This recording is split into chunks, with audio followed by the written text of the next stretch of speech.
Assalamualaikum warahmatullahi wabarakatuh. Pemirsa, kita bertemu lagi dalam diskusi kebangsaan, sebuah diskusi yang membahas isu-isu penting terkait keberadaan bangsa ini atau negara ini. Mungkin ada beberapa hal yang nanti akan kita bahas, termasuk tentunya isu-isu yang menjadi polemik di masyarakat atau di publik. Kembali bersama kita Bapak Maijen Purnawirawan Tritamtomo. Assalamualaikum Pak. Waalaikumsalam. Hadir kembali untuk memberikan analisis ataupun mengupas berbagai persoalan bangsa ini. Tentunya ini adalah sebagai bentuk sumbangsih bagi kemajuan dan gerakan ataupun Indonesia untuk lebih baik ke depan. Nah, ini ada beberapa isu penting yang akan kita bahas, terutama untuk menakar sebenarnya bagaimana sih kondisi bangsa Indonesia saat ini. Kalau di episode yang lalu ada beberapa kesimpulan yang disampaikan Pak Tritamtomo bahwa ya boleh dikatakan bahwa Indonesia saat ini dalam kondisi tidak baik-baik saja. Nah, insya Allah mungkin pada edisi atau episode kali ini nanti Pak Tri akan sampaikan apakah dalam setelah 1 tahun pemerintahan Prabowo Gibran ini ada perkembangan yang lebih baik atau kondisi bangsa Indonesia semakin tidak baik-baik saja. Nah, mungkin kita akan bahas nanti lebih lanjut dengan Pak Tritamtomo. Nah, mungkin satu masalah besar yang sedang dihadapi bangsa ini adalah tragedi bencana alam yang terjadi di wilayah Sumatera, Aceh, Sumatera Barat. Untuk itu sebelumnya kami mengucapkan duka cita yang mendalam atas adanya musibah bencana alam ini. Semoga semua yang meninggal diterima di sisinya, dan dari sisi kita semua dan khususnya pemerintah untuk bisa mengatasi situasi ini sehingga Sumatera menjadi lebih baik lagi. Karena bagaimanapun sebenarnya yang terjadi ini bukan saja bencana alam tapi juga bencana sosial, di mana ada beberapa pendapat yang menyatakan bahwa ini bencana alam ini terjadi karena ulah manusia yang tidak bertanggung jawab. Nah, mungkin itu sebagai pengantar, nanti Pak Tri akan sampaikan kondisi bangsa ini saat ini setelah 1 tahun pemerintahan Indonesia. Tentunya ada beberapa hal yang mesti kita kuliti, kita kupas sehingga akan menjadi satu solusi ke depan. Seperti apa seharusnya Indonesia menghadapi segala macam persoalan. Apalagi situasi regional saat ini di kawasan semakin memanas. Vietnam, Kamboja, Jepang, Cina semakin panas. Nah, mungkin bisa disampaikan Pak Tri sebagai pengantar. Monggo Pak. Baik. Assalamualaikum warahmatullahi wabarakatuh. Baru saja kita mendengar ulasan yang disampaikan oleh pembawa acara. Telah terjadi tragedi kemanusiaan yang berkait dengan bencana alam, baik di Sumatera maupun di tempat-tempat lain di wilayah nasional. Tentunya ini mengundang keprihatinan yang sangat mendalam buat kita sekalian. Ditambah lagi, dimanapun masyarakat berkumpul, selalu membicarakan hal-hal yang luar biasa. Yang perlu ini menjadi perhatian dari pemerintah dan warga bangsa seluruhan. Kita lihat antara lain bagaimana di Sumatera yang terjadi secara serentak di 3S, Sumatera Barat, Sumatera Utara maupun Aceh. Iya. Nah, ini kalau kita lihat tentu akan ada rehabilitasi daerah. Tentu memakan biaya yang amat dalam, yang amat besar. Kemudian yang kedua, Morowali. Bagaimana Morowali di depan mata beraktivitas tanpa kehadiran instrumen teknis dari kementerian lembaga jajaran pemerintahan dan seakan-akan tidak bertuan. Patut salah satu pembantu presiden menyalak. Kemudian yang ketiga, rencana pembentukan dan pembangunan kekuatan TNI 100, 200 sampai 500 untuk sampai dengan tahun 2029. Padahal saat ini, apakah sudah melalui mekanisme dan negara sedang dalam tidak sangat baik-baik amat. Ya. Kemudian yang keempat, TikTok antara pejabat yang langsung viral dan dipajang masyarakat. Artinya hubungan kelembagaan tidak harmonis. Kodal tidak ada. Kemudian yang kelima, tentang rencana pengiriman pasukan perdamaian ke Gaza. Ya. Dari 20.000, 12 yang akan terkirim. Tentunya ini memakan persiapan yang luar biasa. Sampai dengan kelengkapan, sampai dengan yang akan dihadapi oleh prajurit sana tidak ringan. Sehingga ini juga menjadi pertanyaan dari apakah kita benar siap. Kemudian yang keenam, isu miring tentang MBG, IKN, penegakan hukum sampai dengan perlindungan hukum. Ini sudah berjalan selama lebih kurang 1 tahun. Ini sudah menandakan ada kebaikan, tapi belum menghujat kepada kepentingan masyarakat secara umum. Ya. Kemudian yang ketujuh, penolakan bantuan asing. Ada pertanyaan miring, apa kita sudah benar-benar berdikari? Apa kita sudah benar kuat? Padahal amanat Sudirman, kita tidak akan bisa melaksanakan tugas dengan baik manakala kita berjalan sendiri. Perlu berinteraksi dengan pihak-pihak lain. Ini. Kemudian dari sistem usaha yang ada saat ini, pengusaha tetap merasa terkucilkan. Karena perlindungan hukum ini tidak dirasakan dengan baik. Nah, berangkat dari ini semua, kondisi ini antara lain yang 8 kami sampaikan tadi di depan, menjadi pembicaraan halayak ramai. Tentu ini harus menjadi perhatian dari pihak pemerintah. Jangan dianggap biasa-biasa saja. Rutinitas biasa-biasa saja. Ini luar biasa.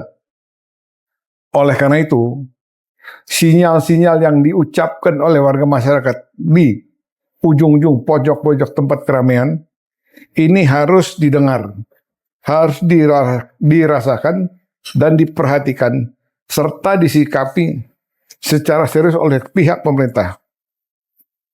Karena manakala tidak dipertimbangkan dengan baik, terlebih tadi kita sudah sampaikan bahwa negara pada saat ini, sampai saat ini, belum memberikan sinyal kebaikan yang luar biasa. Ya. Nah, dengan tadi 8 tadi, tentu akan ada risiko terhadap keuangan. Utang negara, APBN kita kritis. Nah, kalau melihat ini semua, kondisi ini, tolong, ini bak api dalam sekam. Jadi ini adalah kerawanan yang harus menjadi perhatian khusus dari pihak pemerintah. Ini sangat berbahaya. Kenapa demikian? Tuntutan masyarakat terhadap pasal 33 Undang 45 belum membaik. Oligarki gaya baru menguasai masalah perekonomian nasional. Ya. Penegakan hukum belum sempurna. Tuntutan reformasi 98 terhadap ABRI dan kini terhadap polisi, masyarakat masih harap-harap cemas. Ini oleh karena itu getaran 1 tahun yang dibuat oleh pemerintah belum diharapkan masuk pada sasaran yang diharapkan. Oleh karena itu, kami membuat judul Indonesia Bergetar, Bangkitlah Negeriku. Kenapa bangkit? Negara sedang tidak baik-baik, regional juga tidak baik. Nah, tentunya pemerintah walaupun merasa kuat, tapi dia tidak bisa berjalan tanpa masyarakat. Oleh karena itu, pemerintah harus merangkul pihak-pihak lain dalam rangka menjaga rumah besar negara kesatuan Republik yang sangat kita cinta ini agar tetap eksis dan masyarakat merasa aman dan nyaman. Demikian, makasih. Ya. Tadi Pak Tri menyampaikan kondisi secara umum, kondisi bangsa Indonesia dari ideologi politik, sosial, dan budaya. Nah, mungkin satu hal yang terkait tragedi kemanusiaan. Tadi Pak Tri juga sampaikan adanya penolakan dari pemerintah untuk menerima bantuan dari asing. Nah, terkait tragedi bencana kemanusiaan di sebagian Sumatera, ini kan ada semacam percaya diri yang publik melihat percaya diri berlebihan. Karena situasinya ada beberapa 7 bupati yang menyatakan tidak sanggup, bahkan seorang gubernur juga menyatakan menyerah atas kondisi ini. Di satu sisi ada pertanyaan besar di publik. Kenapa tidak segera ditetapkan ini sebagai bencana nasional? Nah, mungkin Pak Tri Tamtomo pernah berkecimpung ketika terjadi bencana Nias, terus banjir bandang di Besutan, dan mungkin juga tsunami. Mungkin juga ada satu lagi di di TNGN Leuser. Ya. Nah, kondisi seperti ini mestinya kan ada proses namanya rehabilitasi dan rekonstruksi, Pak. Tanpa bantuan asing, apakah akan secepat Aceh ketika ada BRR ketika tsunami itu? Nah, mungkin bisa dijelaskan, Pak. Dan mungkin juga aturan-aturan apa sih sebenarnya yang dipakai pemerintah ini? Kenapa tidak segera untuk menerapkan ini sebagai bencana nasional? Belajar dari BRR Aceh yang mungkin waktu itu Pak Tri sempat memimpin upaya-upaya untuk pengembalian Aceh pada kondisi yang normal secara secepatnya. Nah, bisa disampaikan, Pak. Ini menarik apa yang disampaikan oleh pembawa acara. Kalau kita sombong, kita akan konyol. Yang menderita adalah masyarakat bangsa sendiri. Nah, oleh karena itu, apakah ada perbedaan penanganan kondisi tragedi saat ini dengan waktu TNGL saat saya bertugas di wilayah itu? Ya. Kebetulan saya di wilayah itu semua saya tahu. Kemudian tsunami, dan yang terakhir adalah Sumatera Utara, Sumatera Barat, dan Aceh. Ya. Nah, jelas ada perbedaan. Kalau waktu di TNGL, tsunami maupun Nias, bencana alam ini terjadi ada di satu area. Satu provinsi. Kemudian yang hari ini, 3 wilayah provinsi semuanya dengan kerusakan yang luar biasa. Jelas sangat berbeda penanganannya. Nah, dengan sangat berbeda, walaupun korban jiwa ada, tapi yang parsial tadi, satu, itu tidak masif. Ya. Yang hari ini terjadi adalah kerusakan masif di segala sektor kehidupan. Sehingga kerusakan fisik, non-fisik luar biasa. Ya. Nah, oleh karena itu, tentunya di sini pemerintah dengan sangat hati-hati menyatakan bahwa kita akan menunjukkan pada dunia, padahal kita sedang recover dari era lalu ke era sekarang dengan jumlah hutang yang luar biasa. Tentunya kita harus arif bijak, mengenjamkan yang lain, mengutamakan keselamatan rakyat bangsa. Ya. Nah, tuntutan masyarakat, kok kita tidak ditetapkan sebagai bencana nasional? Nah, ini tolong ditimbang-timbang. Karena yang 3 wilayah ini kerusakannya masif. Ya. Fisik, non-fisik, maupun mental. Nah, sehingga kalau kita lihat, ini yang sekarang adalah pemerintahan di tiap-tiap wilayah, provinsi, kabupaten 3, tidak berjalan dengan normal. Ya. Karena apa? Banyak kerusakan. Jembatan udara, jembatan darat, ini tidak benar. Kemudian tertutup, kemudian daerah tertutup luar biasa. Kemudian konsolidasi kekuatan juga tidak optimal karena terpotong-potong wilayah itu. Kekuatan tidak bisa menyatu. Ini butuh waktu. Nah, kalau yang lalu itu hanya parsial, satu-satu, sehingga konsolidasi kekuatan bisa satu sekaligus bisa dilaksanakan dengan baik. Nah, tentu tolong waktu tsunami bencana nasional. Nah, tentu dengan yang ini 3 kerusakan luar biasa. Sehingga ada pernyataan-pernyataan yang disampaikan oleh Bupati. Angkat bendera putih. Jangan disalahkan 100%. Dia sebagai pemimpin pengecut. Tolong, dia tidak bisa bergerak karena tangan-tangannya terputus.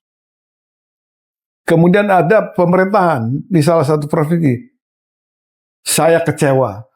Nah, ini loh, manakala satu persoalan dikeroyok oleh internal dalam negeri, maupun ada bantuan dari luar negeri, tentu rehabilitasi daerah seutuhnya akan lebih cepat. Oleh karena itu, ini tolong dipertimbangkan oleh negara.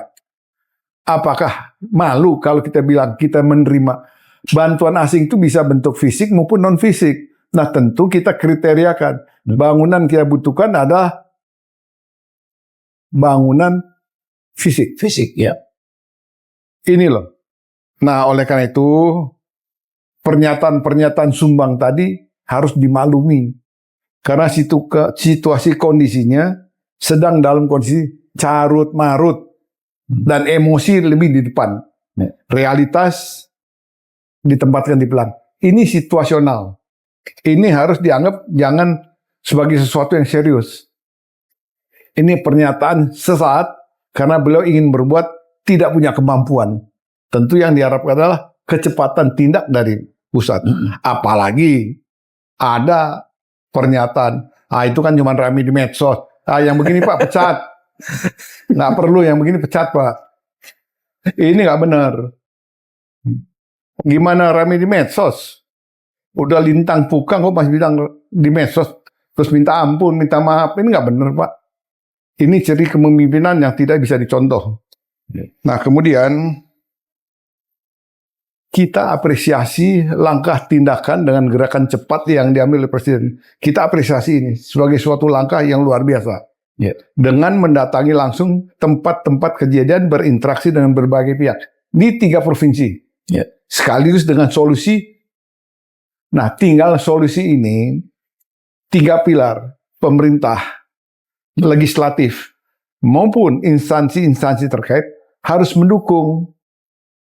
Karena dalam rangka solusi tadi ada pengeluaran anggaran yang sak-dek-saknyet tanpa ada rumusan bersama, duduk bersama.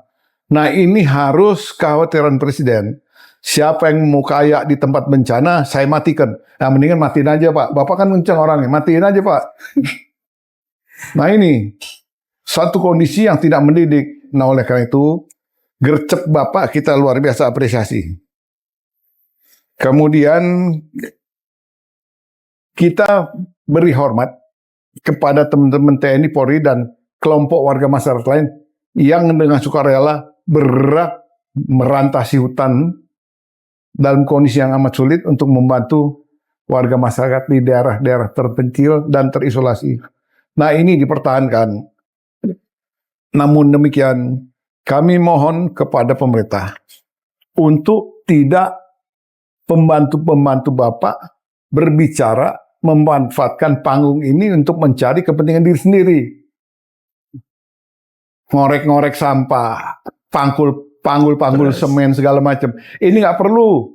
Yang begini Pak, singkirkan, beri tanda. Dengan walaupun yang bersangkutan berdalih, enggak. Tapi ini contoh soal nyata yang dinilai masyarakat tidak mendidik.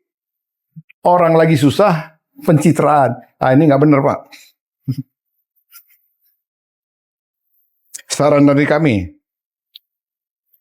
ini adalah saat pemerintah Kabinet Merah Putih untuk bersih-bersih. Harus bertindak dengan tegas dan gunakan hukum itu tajam ke bawah, tajam ke atas maupun ke samping. Nggak ada teman, nggak ada rekan. Salah, babat Pak.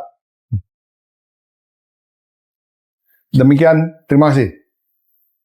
Tadi Pak Tri menguraikan apa sih kondisi situasi yang ada di sana dibandingin dengan ketika Pak Tri bertugas di sana. Ada beberapa hal yang tentunya berbeda. Jadi ketika itu ditetapkan sebagai bencana nasional, sekarang belum. Nah, mungkin itu satu hal berbeda yang memang harus segera diambil satu kebijakan yang memang dibutuhkan untuk situasi saat ini. Nah, tadi Pak Tri juga sampaikan terkait gerak cepat Presiden yang mendatangi dan mengunjungi di 3 lokasi. Nah, ini menarik karena ada satu hal terkait penganggaran untuk bencana ini, dianggarkan 2 miliar, Presiden langsung menyatakan 4 miliar per kabupaten kita akan kasih. Nah, ini mungkin suatu gerak cepat juga. Cuman ada satu tuntutan ketika terjadi bencana, kebiasaan di suatu negara, atau mungkin kita berkaca pada pemerintahan zaman SBY, presiden itu berkantor di lokasi bencana. Nah, ini ada salah satu fraksi yang kebetulan mengusulkan untuk presiden berkantor di lokasi bencana. Nah, ini mungkin ada beberapa pertimbangan tentunya yang mesti publik tahu, karena ada pertanyaan besar juga, kenapa presiden tidak berkantor di lokasi bencana?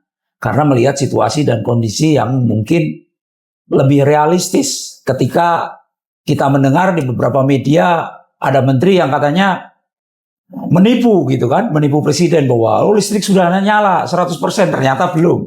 Nah, apakah ini yang mendorong tuntutan supaya presiden berkantor di sana? Nah, mungkin juga perlu disampaikan Pak Tri, ini terkait penganggaran. Ini kan ada lonjakan dari 2 miliar ditambah menjadi 4 miliar. Nah, mungkin bisa disampaikan Pak terkait haruskah presiden berkantor di lokasi bencana? Jadi begini, apa yang disampaikan oleh pembawa acara ini sangat menarik. Keinginan warbangsa dari salah satu partai politik lumrah saja. Karena beliau ingin melihat tindak cepat ini membuahkan hasil penderitaan rakyat terselesaikan. Nah, namun kita harus tahu bahwa apakah dengan presiden berkantor itu tepat. Karena kita harus lihat tadi disampaikan pembawa acara, kondisi internasional, regional, dan lokal sangat bervariatif. Sedangkan kerusakan total, instrumen negara semuanya ada di Jakarta. Kemudian pada kondisi seperti itu, tentu presiden punya keistimewaan. Ada protokol khusus yang harus ada pada beliau. Dan manakala di satu tempat beliau berkantor melakukan aksi penataan, berarti instrumen beliau yang lain ada di Jakarta. Apakah ini efektif, efisien, dan produktif? Ini salah satu yang dipertimbangkan. Nah, oleh karena itu, karena persoalan negara cukup kompleks dan penanganannya harus segera, termasuk yang terjadi di Sumatera ini, sebaiknya tadi kan kita sudah sampaikan, presiden sudah melakukan quick response. Cepat tanggap, beliau datang mengidentifikasi masalah, kemudian memberikan solusi. Ini sudah luar biasa.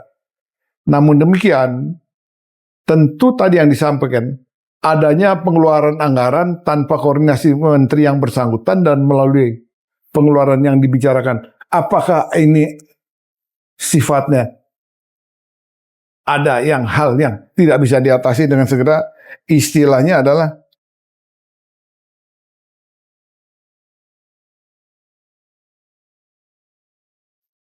apakah ini harus? Tentu ini karena fungsi pemerintahan di tempat lain masih berjalan normal. Nah, oleh karena itu beliau hanya memberikan petunjuk teknis kepada 3 provinsi tadi agar elemen-elemen teknis yang dimiliki SKPD, FKPD sampai dengan ke bawah, Binda sampai dengan Badan Penanggulangan Bencana Daerah diaktifkan kembali. Nah, tentu dengan beliau menyampaikan 2 jadi 4, apakah ini melalui mekanisme yang enggak atau tidak? Nah, ini tentu harus ditindaklanjuti dalam rangka pengamanan oleh instrumen lain. Lembaga legislatif, Menteri Keuangan bereaksi. Sehingga jangan sampai presiden mengeluarkan itu dijebak dan terjebak oleh pelanggaran hukum. Ini nggak bisa.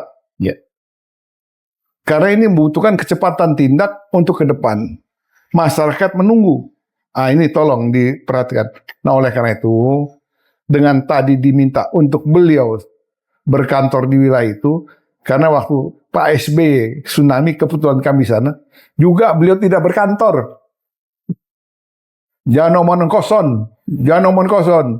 Jadi saya pas jadi kami bertugas, kami tahu memang beliau berkeliling, tapi tidak spesifik beliau duduk di situ berminggu-minggu berkantor di situ menangani, tidak.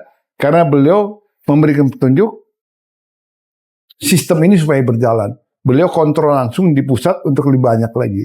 Nah, oleh karena itu, dari apa yang kami sampaikan di sana, tentunya di sini setelah presiden kita lihat ke depan akan ada Badan Penanggulangan Bencana Nasional, yaitu BNPB. BNPB.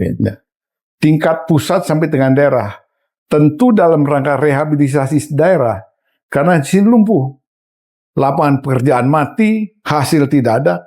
Nah, dalam rangka rehabilitasi daerah tadi harus ada kerjasama dalam rangka relokasi pemukiman dan lain sebagainya. Dengan sistem swakelola, supaya semua hidup. Dia bisa dapat biaya sedikit, tapi bisa dibelanjakan mengurangi beban dari pemerintah. Sambil bantuan-bantuan lain ada, tapi bantuan yang paling kritis untuk menghidupi keluarganya dia bisa tanggulangi dengan swakelola tadi. Tentu apa yang disampaikan oleh satu Menko. Sekarang tentunya kita harus melihat ancaman ke depan. Apakah Pak biayanya kita ini nggak ada, yang ada dipakai yang seoptimal mungkin dengan rakyat tadi sejahtera. Nanti adalah baru pemerintah mikir. Sekarang yang penting sekarang rakyat baik, hidup berjalan, pemerintahan dapat melakukan kegiatan dengan baik. Sehingga kedukaan ini bisa segera teratasi. Karena itu, jangan masing-masing pembantu presiden keluar dari patron perintah beliau. Rakyat bingung. Kalau banyak omon-omon udah cukup. Sekarang tindakan. 2 tahun ke depan tindakan. Jangan omon dulu. Rakyat bosen. Demikian, selesai. Berarti tadi menyampaikan beberapa hal tentunya ya. Apakah seharusnya presiden berkantor di sana ataupun tidak? Sebenarnya memang tergantung koordinasi yang dilakukan. Selama itu optimal tentunya tidak ada kewajiban untuk bisa hadir di sana. Nah juga menarik tadi disampaikan Pak Tri terkait salah satu pejabat tinggi yang mengurusi kebencanaan membuat statement yang tidak pas bahwa kedahsyatan bencana di sana itu hanya ramai di sosmed. Nah, secara kebetulan yang bersangkutan ini adalah dengan latar belakang TNI Polri. Nah, sehingga itu di publik mendorong agar baik TNI ataupun Polri direformasi. Karena ada jabatan-jabatan yang harusnya dijabat sipil, terutama kebencanaan, itu dijabat oleh TNI aktif ataupun Polri aktif. Nah, mungkin bisa disampaikan Pak, saat ini kan memang sudah dibentuk tim reformasi Polri untuk Polri di satu sisi, dan juga Mahkamah Konstitusi memenangkan gugatan terkait pasal adanya pejabat TNI Polri aktif di jabatan sipil. Nah, saat ini juga lagi dalam proses gugatan sama sejenis dengan gugatan Polri, yaitu reformasi di TNI, di mana TNI aktif dilarang untuk menjabat di jabatan sipil. Nah, ini sebenarnya situasinya karena kan ada pernyataan juga dari petinggi atau pejabat negara bahwa yang sudah menjabat ya tidak masuk. Artinya aturan itu tidak berlaku surut. Nah, ini mungkin bisa dijelaskan Pak. Apakah sebenarnya tuntutan reformasi Polri ini sesuai dengan tuntutan rakyat, di mana berkaca di reformasi 98, di mana di situ adalah tidak mengembalikan difungsi ABRI ketika itu. Ada ketakutan semacam itu. Nah, mungkin bisa dijelaskan Pak, apakah ini memang kebutuhan saat ini atau memang dua institusi ini, terutama Polri, itu sudah melenceng dari reformasi 98. Nah, salah satu tuntutan adalah kembali ke barak mungkin kalau untuk TNI. Nah, bisa disampaikan Pak Tri. Jadi ini menarik. Apa yang disampaikan oleh pembawa acara, ini menjadi salah satu tema pembicaraan di masyarakat umum. Ya. Beliau galau. Rekan-rekan warga bangsa ini galau. Dengan setelah reformasi 98. Ya. ABRI menjadi TNI, kemudian polis lepas dari bayang-bayang TNI maupun ABRI. Berdiri sendiri dengan TAP MPR nomor 6 dan TAP MPR nomor 7. Nah, di dalam perjalanan hingga saat ini, banyak masyarakat yang menilai bahwa reformasi itu perlu ditegakkan. Karena apa? Tujuan reformasi adalah untuk proses reformasi, proses perubahan untuk menuju kepada yang lebih baik. Nah ini tolong diwaspadai, jangan-jangan yang mau direformasi sakit gigi, nggak bener. Karena harus diakui, ini perbuatan oknum baik di TNI maupun di kepolisian, ada banyak yang melenceng. Sehingga tatanan kehidupan berbangsa bernegara yang harusnya guyup, TNI Polri dengan masyarakat ini dalam satu sistem kehidupan yang harmoni, ini ternyata tergosok. Karena tadi arogansi ABRI sebelum 98, ini tertular kepada oknum anggota-anggota rekan kepolisian. Nah ini bukan berarti dibubarkan total, tidak. Ada bagian-bagian tertentu yang harus diperbaiki. Seperti BNPB, Badan Penanggulangan Bencana yang tadi disampaikan. Belum ngoceh seenak perut. Medsos. Sakit Pak. Kita yang mantan prajuritnya, Bapak ngomong seperti itu sakit. Bodohnya kelihatan. Ya, bodohnya kelihatan. Staf Bapak omelin, ganti tuh staf Bapak semua tuh. Akhirnya Bapak yang kena getah. Nah, kemudian di sini harus dilihat bahwa Polri ini sudah berjalan baik, mandiri. Tapi Bapak juga jangan lupa, Bapak tolong harus melihat pada undang-undang HANEK. Terus Bapak lihat undang-undang Pemda, bahwa Kamtipmas menjadi tanggung jawab pemerintah daerah. Kemudian kalau kita undang-undang PKS, itu ada eskalasi penanganan, Bapak pada eskalasi kedua. Setelah Pak Gubernur tidak mampu, minta bantuan kepada Anda. Artinya dalam keadaan normal, kekuasaan di wilayah dalam kesejahteraan, Kamtipmas segala macam ada di tangan Bapak Gubernur. TNI Polri mendukung. Kemudian tentang undang-undang kaya, keadaan bahaya, eskalasinya juga jelas. Tambah undang-undang PSDN. Undang-undang nomor 23 tahun 2019. Komponen utama TNI, komponen pendukung, Bapak dengan saya veteran itu ada di situ, Bapak polisi. Jadi Bapak kalau ingin memposisikan seperti komponen utama, salah. Pengadaan alutsista, Al-Maksus, ini seperti keadaan Bapak akan siap untuk bertempur. Padahal Bapak ada di layer kedua. Melaksanakan pengamanan Kamdagri melalui 4 fungsi, penegakan hukum, pelayanan, pengayoman, dan lain sebagainya itu.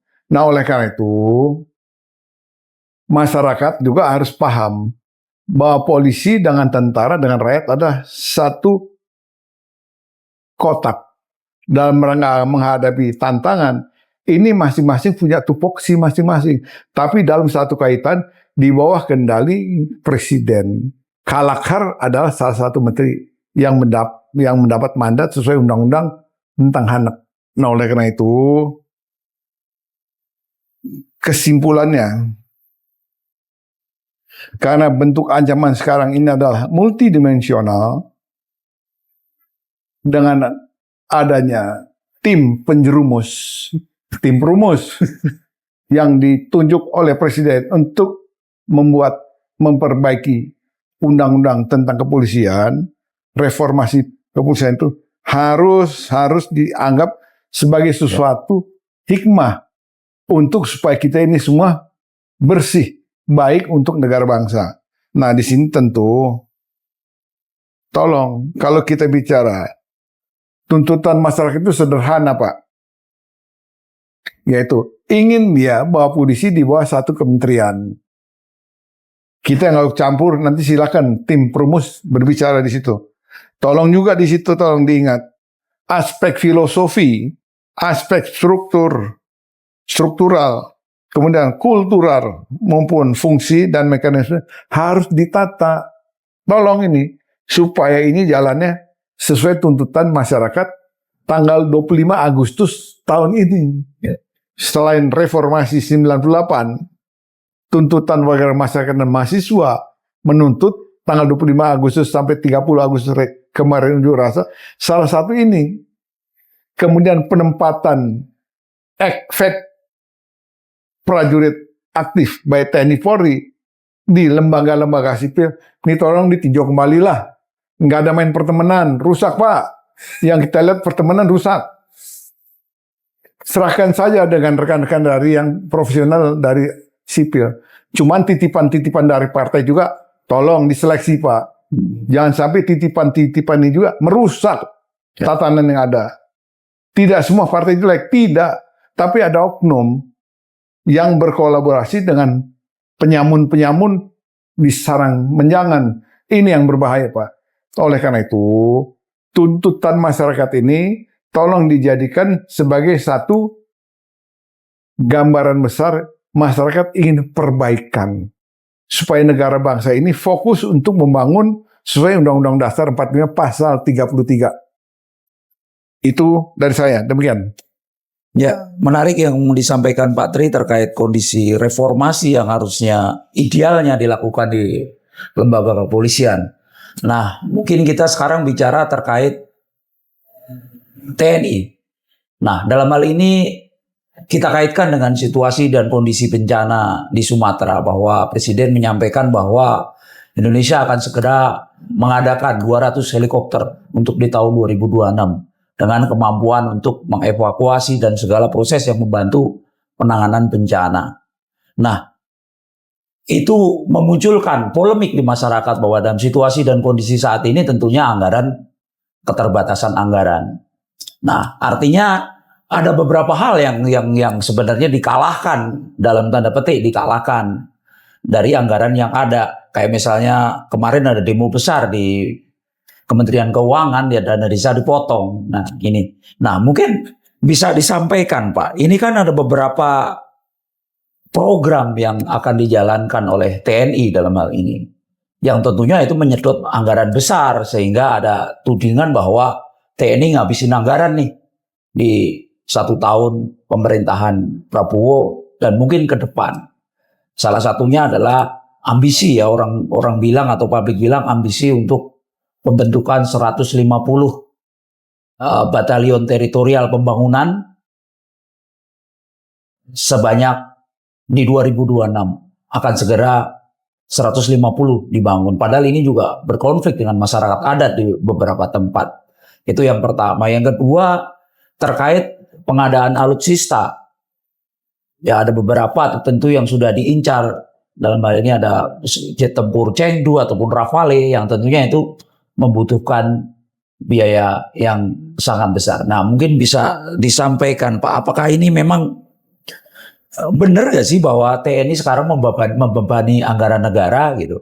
Karena memang kalau lihat situasinya, kalau Pak Tri sampaikan tadi secara regional memanas. Artinya apakah Indonesia sudah memenuhi standar minimum essential force yang menjadi standar kemiliteran? Kalau melihat dari alutsista yang ada di Indonesia, sedangkan di sisi yang lain anggaran tidak ada gitu, atau bisa dibilang minim, apalagi ini terjadi bencana yang tentunya membutuhkan anggaran yang tidak sedikit, apalagi pemerintah sudah menyatakan bahwa akan mandiri, tidak menetapkan sebagai bencana nasional sehingga asing tidak bisa masuk untuk membantu. Nah, mungkin bisa dijelaskan Pak terkait ini. Baik. Ini menarik, lebih menarik lagi. Karena ada permintaan, kemudian harus dilaksanakan dalam rangka untuk penanggulangan bencana dengan instruksi Presiden, saya akan membeli 200 helikopter. Ya. Kemudian dari kementerian yang lain, tentang Bangkuat TNI, termasuk di dalamnya penyiapan 100, 200, sampai 500 batalion dengan tipe khusus 1000 personil sampai tangan 5 tahun ke depan. Ya.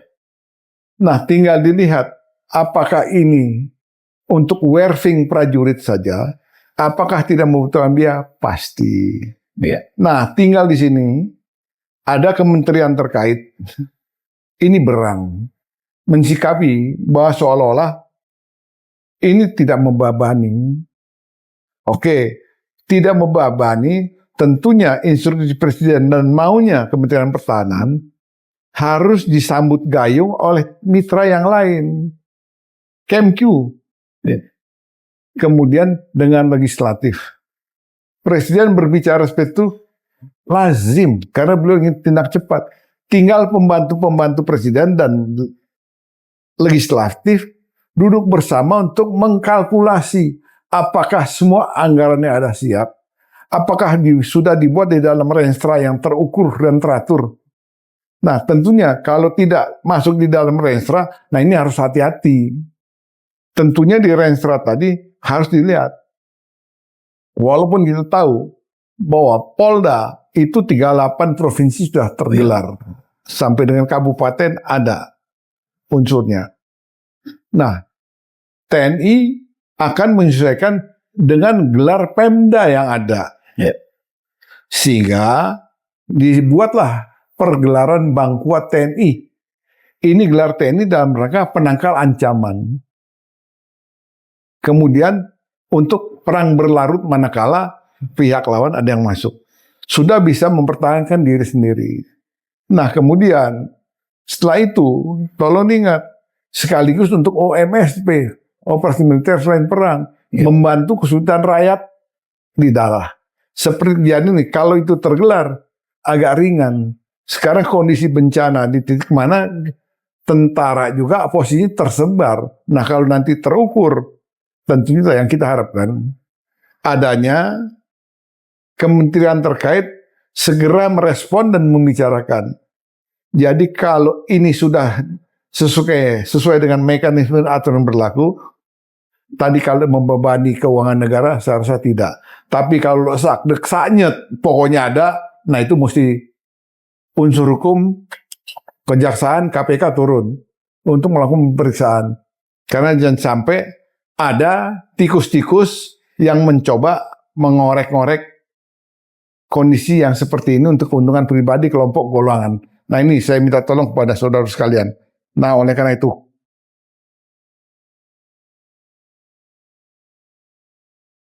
karena itu saran dari kami, tolong untuk pembantu-pembantu presiden, manakala pejabat di atasnya menginginkan sesuatu yang sifatnya selaku direktif harus dilakukan. Tentu pembantu-pembantu beliau di layer-layer tertentu harus berani memberikan saran, pandangan, pendapat. Sesuai dengan amanah Bapak, salah satu Bapak Dwi Tunggal Proklamator Bung Hatta. Jadi hari ini kita tidak boleh omon-omon, tapi perangkat hukum juga harus melekat.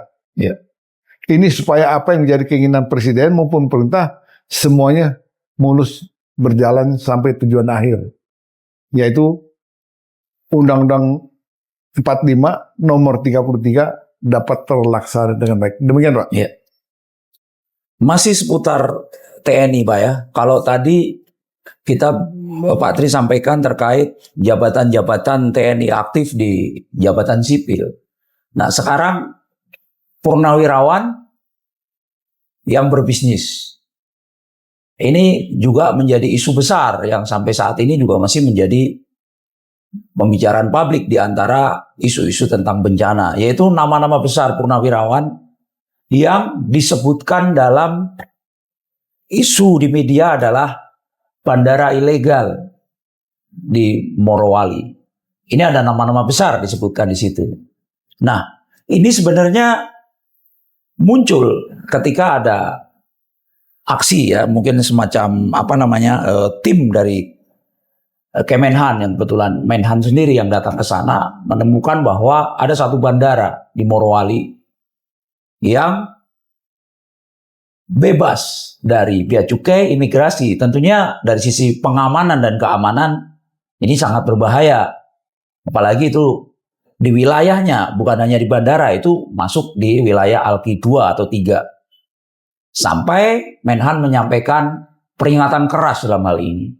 Jangan sampai ada republik di dalam republik terkait bandara ini. Meskipun ada pembelaan dari beberapa petinggi yang menyatakan bahwa itu bukan bandara internasional, itu bandara domestik. Meskipun ada satu reaksi dari Wakil Menteri Perhubungan yang mencabut izin untuk penerbangan internasional. Nah, mungkin menurut Pak Tri, ini sebenarnya ancaman dari sisi ancaman kalau memang ini bandara ilegal. Karena kan ada beberapa tahun ini kan terjadi alur migrasi dari wilayah negara asing, tenaga kerja yang masuk ke wilayah ini. Nah, mungkin bisa disampaikan, Pak, aturan apa sih yang ditabrak terkait bandara ilegal ini? Apakah benar itu bandara ilegal, gitu kan? Kalau melihat tidak ada imigrasi segala macam, dan publik juga melihat bahwa ini diresmikan, resmi, gitu.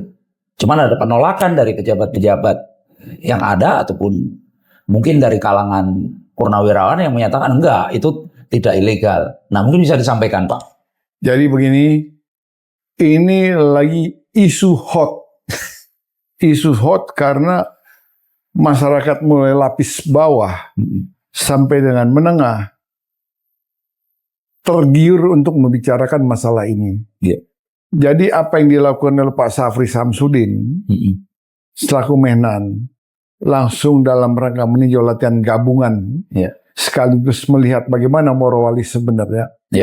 Beliau berang dan tersengat. Ini sebenarnya bukan watak beliau. Watak beliau itu cool.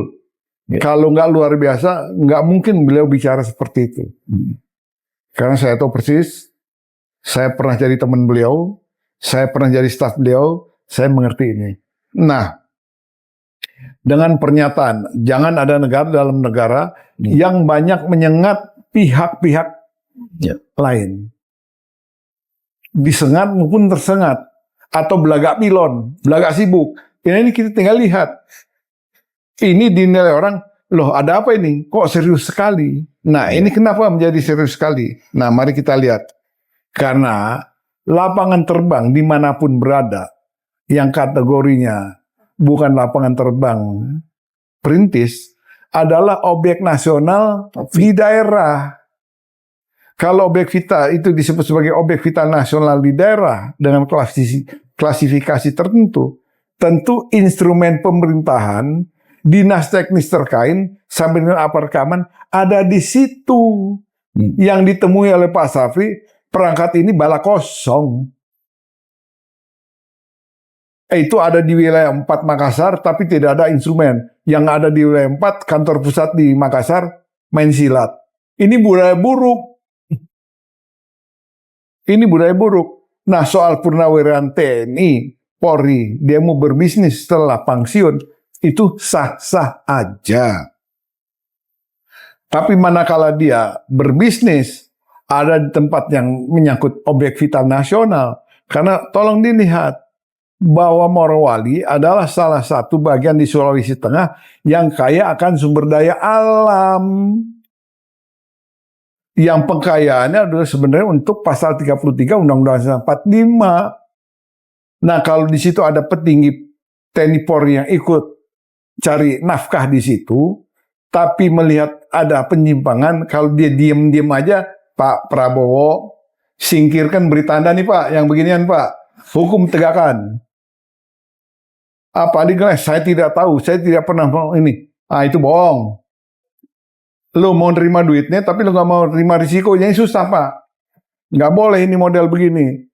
Kasihan teman-teman yang lain, kasihan rakyat. Kemudian di situ, apa yang disampaikan tadi, ada migrasi manusia yang direct langsung dari Morowali ke China Moon, kebalikannya. Tanpa lolos. Padahal hari ini kita sedang presiden memberitakan perang terhadap narkoba. Kalau kita lihat tetek bengek yang sifatnya miring banyak datang dari sebelah sana. Apa ini kita tidak kecolongan? Ini termasuk salah satu parameter yang dipegang oleh Pak Syafri. Ada sumber daya alam, ada migrasi manusia, ada subduk. Nah, kalau di situ Kominda nggak ada, kok bodoh betul. Di situ ada FKPD, ada SKPD, ada Kominda, nggak boleh masuk ke wilayah itu. Kok nurut aja? Apakah ini KKN? Pak, tolong perangkat hukum dimainkan di sini. Ini kalau kita lihat dalam satu kesisteman yang terbalur.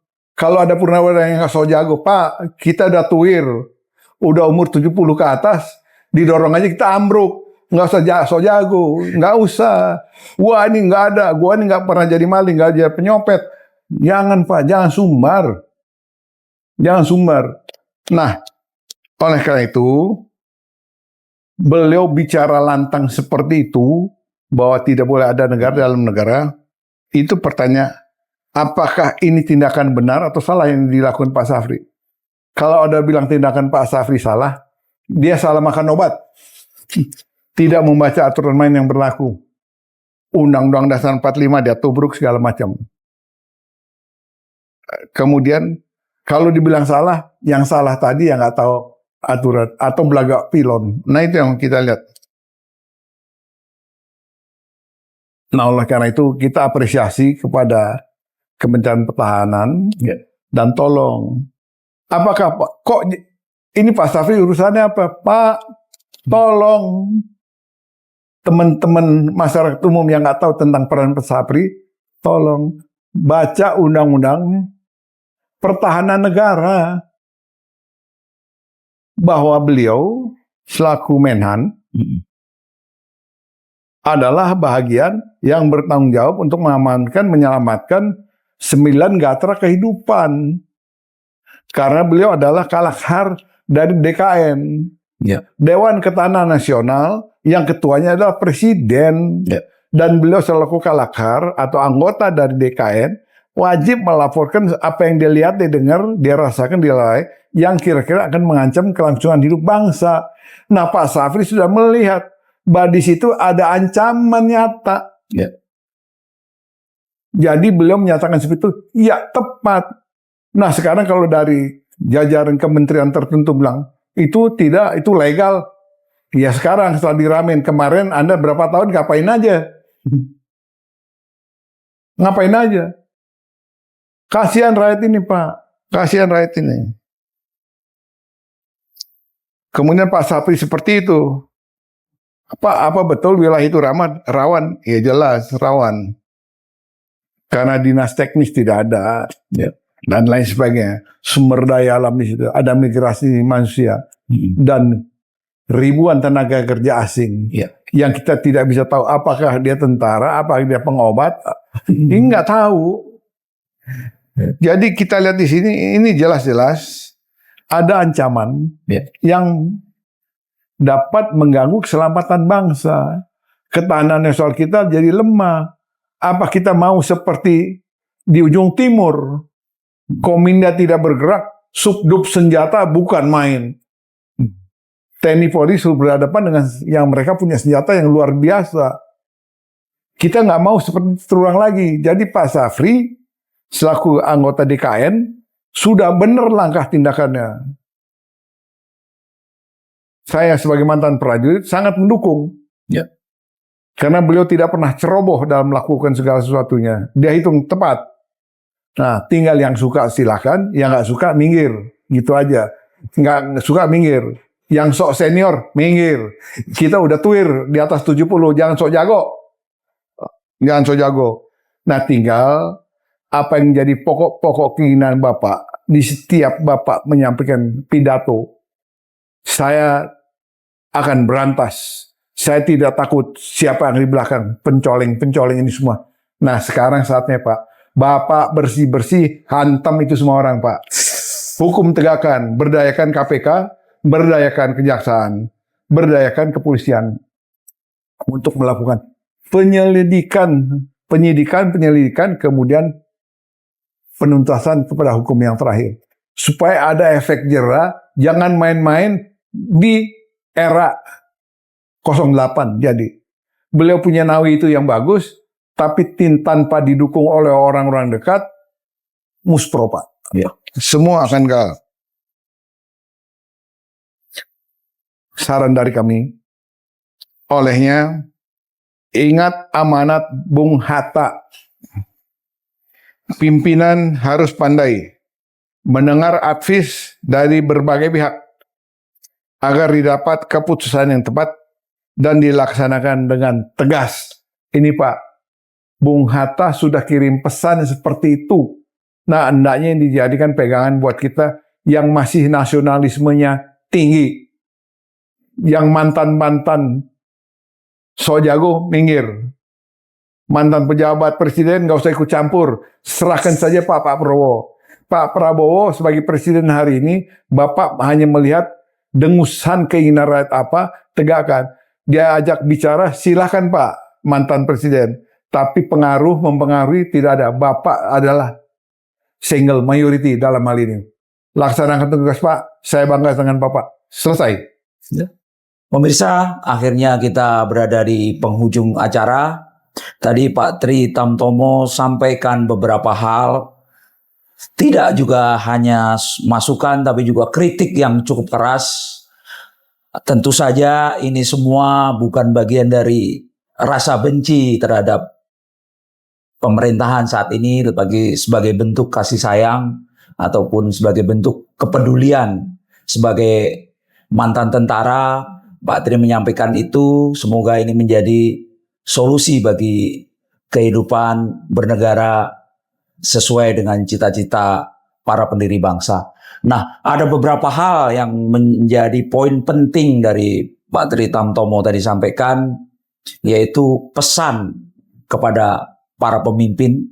Ini Pak Tri tadi mengutip dari pernyataan Bung Hatta bahwa dengarkan semua suara dari rakyat ataupun masukan dari pihak manapun untuk mengambil sebuah keputusan yang sesuai dengan kondisi, dan setiap keputusan yang telah diambil harus dijalankan dengan tegas. Itu pesan untuk para pemimpin.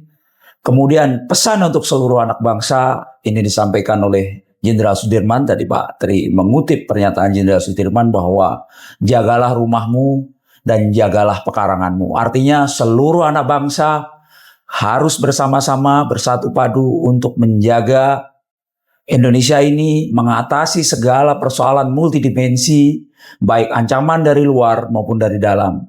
Tentunya dengan kebersamaan antara rakyat, pemerintah, dan mungkin juga pengusaha, bangsa ini akan menjadi bangsa yang besar dan dapat menyelesaikan semua persoalan multidimensi pada saat ini. Nah, mungkin satu persoalan lagi yang harus segera bisa diatasi adalah pemulihan, mungkin rekonstruksi ataupun rehabilitasi bencana di Sumatera. Mungkin ada 3 provinsi. Semoga pemerintah bisa membuat kebijakan-kebijakan yang sesuai dengan kondisi di lapangan sehingga rekonstruksi dan rehabilitasi di Pulau Sumatera sesuai dengan harapan rakyat dan seluruh anak bangsa. Sekali lagi kami mengucapkan duka cita yang mendalam atas tragedi kemanusiaan bencana alam di Sumatera. Mungkin itu Pak Tri. Terima kasih pemirsa. Kita bertemu lagi di episode yang akan datang. Assalamualaikum warahmatullahi wabarakatuh.